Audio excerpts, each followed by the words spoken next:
اس episode کی شروعات میں ہم دیکھتے ہیں کائی قبیلے میں لوکاس سے پوچھتے ہیں کیا بات ہے لوکاس، اتنا اہم کیا ہے کہ خود آ گئے ہو اور اس جھگڑے میں کیا ہے؟ تو لوکاس کہتا ہے آپ میرا شکریہ ادا نہیں کر سکتے عثمان صاحب۔ یہ کہتے ساتھ ہی وہ گھوڑے سے اتر کر آگے بڑھتا ہے۔ گھوڑا گاڑی پر چڑھنے کے بعد سسلیہ کا چہرہ عیاں کر دیتا ہے اور کہتا ہے یہ ہے وہ غدار جسے میں نے مار دیا ہے، یہی ہے جس نے آپ کی پوتی کو مارا تھا۔ یہ سنتے ساتھ ہی علاؤدین اور گونجا آگے بڑھتے ہیں اور گونجا پوچھتی ہے کیا میری بچی کو اس نے مارا؟ علاؤدین ماں میں اسے جانتی ہوں، یہ ہولوفیرا کے ساتھ ہی ماں میں نے اسے دیکھا تھا، انہوں نے میرے بچے کو مار ڈالا۔ لوکاس کہتا ہے ہولوفیرا بے قصور ہے، سسلیہ کے بابا ترکو سے لڑتے ہوئے مر گئے اور غدار میگنوس نے نفرت کو بڑھاتے ہوئے اسے زہر دے کر قبیلے بھیجا۔ جواباً عثمان صاحب کہتے ہیں کمانڈر لوکاس میرے خیمے میں آ جائیں، ہم اس معاملے پر تفصیل سے بات کرتے ہیں۔ یہ کہتے ساتھ ہی عثمان صاحب خیمے کی جانب چل پڑتے ہیں اور خانہ ایکد سے کہتا ہے ایکد باجیان کو آگاہ کریں، انہیں کہیں کہ ہزار خاتون کو رہا کر دیں۔ یہ سنتے ساتھ ہی یوسف سکھ کا سانس لیتا ہے۔ ادھر ہم دیکھتے ہیں کہ بیحان اپنی داڑھی رنگ رہا ہوتا ہے اور کہتا ہے ترکوں کو شکست نہیں دی جا سکتی،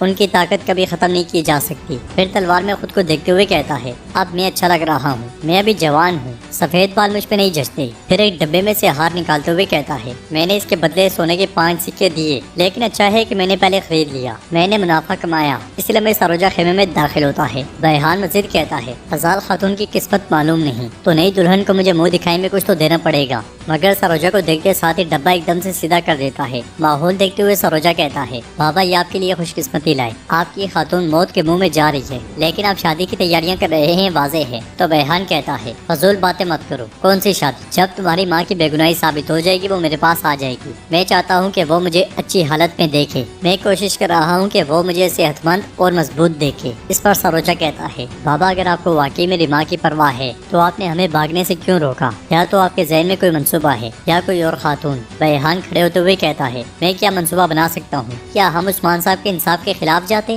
اسی لمحے ہزال ہنستے ہنستے خیمے میں داخل ہوتی ہے اور کہتی ہے میں یہاں ہوں، واللہ میں آ گئی ہوں۔ ماں کو دیکھ کر سروجا بہت خوش ہوتا ہے، مگر بیحان کو زیادہ خوش دکھائی نہیں دیتا۔ ہزال کہتی ہے میری بے گناہی ثابت ہو گئی، میری بے گناہی ثابت ہو گئی۔ سروجا اسے گلے لگاتے ہوئے پوچھتا ہے انہوں نے آپ کو کیسے آنے دیا ماں؟ تو ہزال کہتی ہے میں تمہیں سب کچھ بتاؤں گی۔ پھر بیحان کی داڑھی پہ رنگ دے کر کہتی ہے یہ کون ہے؟ جبکہ میں ایک تاریخ زندان میں تھی آپ یہاں داڑھی سنوار رہی تھی؟ ویسے آپ کو یہ اچھی لگ رہی ہے، لیکن مجھے بچانے کے بجائے کیا آپ نے نئی خاتون سے شادی کرنے کے بارے میں تو نہیں سوچا؟ کیا یہی وجہ ہے کہ آپ نے جوان نظر آنے کی کوشش کی؟ تو بیحان کہتا ہے نہیں میری خاتون، یہ داڑھی میں نے تمہارے لیے ٹھیک کی ہے اور میں تو جانتا تھا کہ سچ سامنے آ جائے گا۔ سروجا کہتا ہے دیکھیں ماں بابا نے آپ کے لیے کیا لیا ہے۔ یہ کہتے ساتھ ہی وہ ہار نکال کر ماں کو دکھاتا ہے۔ ہار دیکھ کر ہزال بہت خوش ہوتی ہے، مگر بیحان کا منہ لٹک جاتا ہے۔ سروجا مزید کہتا ہے انہوں نے سونے کے 5 تھیلے خرچ کیے ماں۔ ہزال ہار لیتے ہوئے کہتی ہے حضور کیا واقعی؟ جواباً سروجا کہتا ہے واقعی ماں واقعی، سچ میں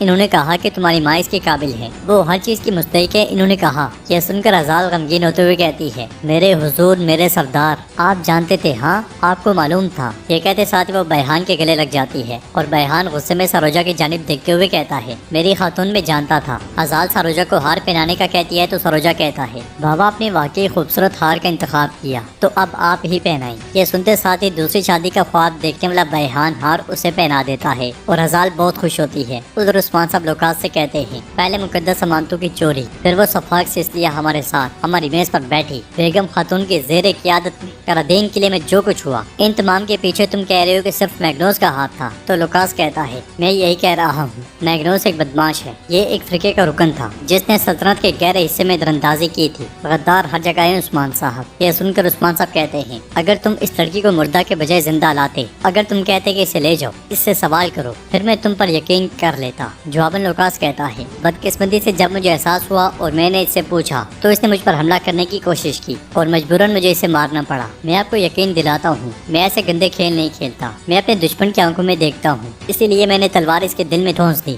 بالکل آپ کی طرح۔ اگر آپ نے اس میگنوس نامی غدار کو نہ مارا ہوتا تو میں اپنے سپاہیوں کو بورسا کے چوراہے میں اس کی کھال اتارنے کا کہتا۔ اب اگر جو کچھ میں نے آپ کو بتایا اس سب کے بعد بھی آپ سوچتے ہیں کہ اس سب کے پیچھے میں ہوں تو یہ آپ کی ترجیح ہے اور میں اس کا احترام کرتا ہوں۔ یہ کہتے ساتھ ہی لوکاس جانے لگتا ہے تو عثمان صاحب اسے روکتے ہوئے کہتے ہیں حقیقی مرد اپنی مردانگی یا نہ مردانگی کو اپنی باتوں سے نہیں